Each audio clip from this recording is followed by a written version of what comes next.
PCX ផ្ញើទៅស្រុកស្ទង PCX 125 023 របស់ជប៉ុនហើយអតិជនគាត់កំងបោះសេនណាស្លាប់កាកាលសេនមួយតម្លៃស្មើកាហ្វេតែ2កែវទេចានដាក់គ្រាប់មួយតម្លៃស្មើកាហ្វេតែ2កែវដូចគ្នា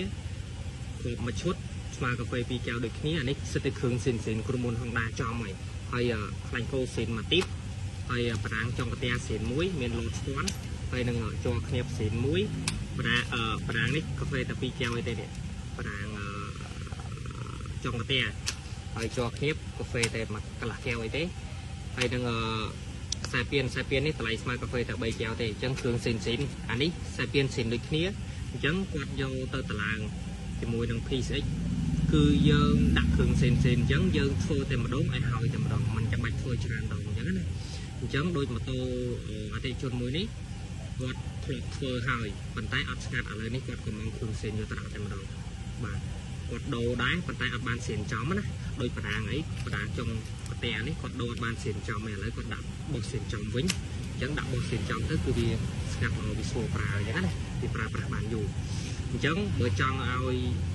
ធ្វើហើយម្ដងឲ្យសម្រេចម្ដងមិនឲ្យធ្វើជាលើកទី2ជាលើកទី3អីទេបងគួរតែដាក់បោះសេនទៅដាក់បោះសេនក្រុមហ៊ុន Honda ចំវាទៅគឺជិះស្ទុះល្អស្មូតល្អជិះដូចម៉ូតូយើងទៅទិញពីក្រុមហ៊ុនអញ្ចឹងម៉ូតូនេះ023ហើយដូរតែប៉ុណ្្នឹងទៅជិះស្មូតល្អដូចម៉ូតូយើងទៅទិញក្រុមហ៊ុនអញ្ចឹងអីវ៉ាន់នេះយើងផ្ញើទៅស្រុកស្ទោអីវ៉ាន់សេនក្រុមហ៊ុនអញ្ចឹងសម្រាប់អតិជនមួយនេះគូខ្ញុំប្រម៉ូសិនប្រហែលជាសឹងនឹង 50% ហើយគួរតម្លៃប្រម៉ូសិនរបស់ខ្ញុំចន្លោះពី30ទៅដល់ 50% អញ្ចឹងអតិជនមួយនេះគាត់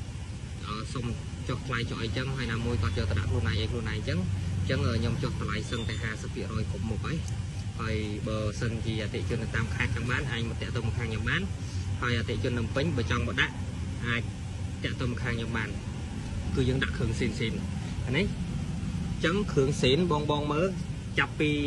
សេរីខ្ពស់ទៅវាមានប្រអប់ចឹងអានឹងគ្រឿងសេនចាប់ពីសេរីខ្ពស់បើសេរីពួកអសមឺវានៅប្រើថង់ឯងតែសេរីពួកអាខ្ពស់ទៅវាប្រើប្រអប់ចឹងអស់ហើយដោយសារពៀនអីវាជាទូទៅប្រើថង់ចឹងដូចគ្នា